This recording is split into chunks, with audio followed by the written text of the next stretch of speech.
Today I'll show you that how you can download and install the RStudio on your laptop or PC.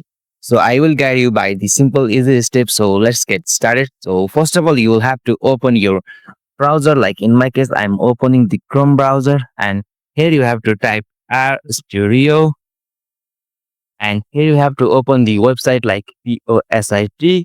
So you have to open the RStudio desktop. So after opening the RStudio desktop, you will got two options here. So simply install R, and in second one install RStudio. It's basically for Windows. So if you have Windows operating system, so simply you can click here. So if you have any different operating system, you have to choose from here. Like you can also choose from here. Simply click on this download and install option.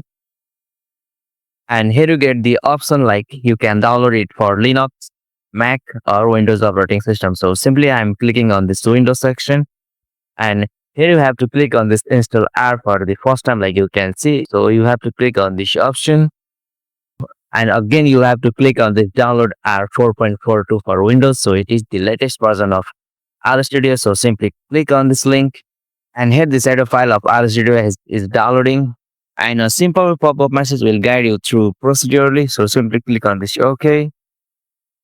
Okay, it's licensed. So simply click on this next, and you have to do the path for the installation. Like I'm selecting in the tree drive.